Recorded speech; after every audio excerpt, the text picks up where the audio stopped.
Hello बच्चों, on top classes में आप लोगों का स्वागत है। मैं आप लोग को मेंडल के पृथक्करण का नियम पढ़ाऊंगा, जो कि आपके क्लास 10th बोर्ड एग्जाम में पूरी की पूरी 6 अंक का आता है। तो चलिए देर किए बिना शुरू करते हैं। तो देखिए, मेंडल के नियम पृथक्करण का नियम हम एक डायग्राम से समझेंगे। तो चलिए शुरू करते हैं। तो देखिए, मैंने आप लोग को कल बताया था पृथक पीढ़ी यानी कि P1 यानी कि मेंडल के प्रभाविता का नियम कल बताया था, ठीक है। तो इसमें मैंने आप लोग को बताया था कि मैं एक शुद्ध लंबा पौधा और एक शुद्ध बौने पौधे का क्रॉस कराता हूँ, ठीक है।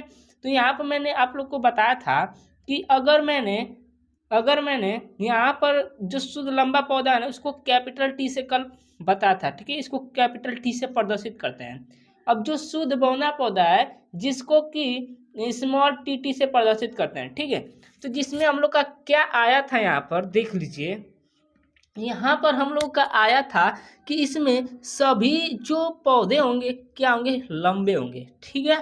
यानी कि प्रथम पीढ़ी में F1 पीढ़ी में मैंने आप लोगों को कल बताया था कि इसमें सभी पौधे क्या होंगे, तो लंबे होंगे, ठीक है। तो ये प्रभाविता का नियम होगा, ठीक है। तो अब इसके F2 पीढ़ी यानी दूसरी पीढ़ी में देखिए, दिखाता हूँ उसका डायग्राम। तो देखिए आप लोग, अब हम लोग F1 पीढ़ी में से दो लंबे पौधे लेंगे, ठीक है।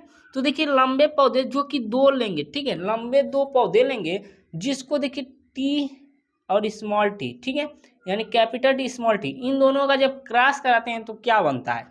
तो देखिए देखिए जब देखिए ये कैपिटल टी है ना, और ये कैपिटल टी का क्रॉस कराते हैं, तो यहाँ पर क्या कैपिटल 2T हम लोग का यहाँ पर प्राप्त होता है, ठीक है।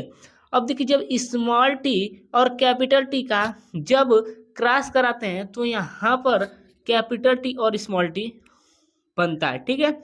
अब देखिए, अब जब कैपिटल टी और स्मॉल टी का जब क्रॉस कराते हैं, तो यहाँ पर क्या बनता है, कैपिटल टी, और यहाँ पर बनता है कैपिटल टी और स्मॉल टी, ठीक है। अब देखिए, जब कैपिटल स्मॉल टी, ठीक है, और स्मॉल टी, ये दोनों का क्रॉस कराते हैं, तो यहाँ पर क्या टी टी होता है, ठीक है, स्मॉल टी टी, ठीक है।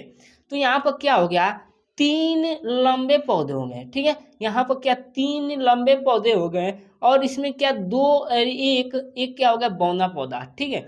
यानी कि एक इसमें क्या हो गया, बौना पौधा हो गया, और इसमें जो तीन हो गए, तीन तीन जो कि लंबे पौधे हुए, ठीक है। तो देखिए, यही तो है पृथक्करण का नियम।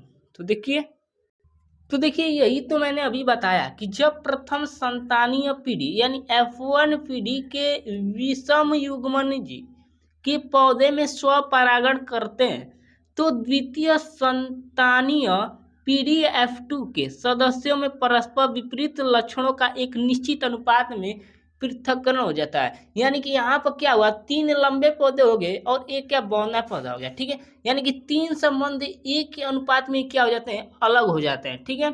यानी कि जब हम प्रथम पीढ़ी में, ठीक है, प्रथम पीढ़ी में से जो दो लंबे पौधे लेते हैं और उसमें का क्या संकरण कराते हैं, तो क्या होता है, ये तीन संबंध एक के अनुपात में क्या होते हैं, पृथक्करण हो जाते हैं, ठीक है। यानी कि क्या हुआ है कि तीन लंबे पौधे हो गए और एक बौना पौधा हो गया, ठीक है।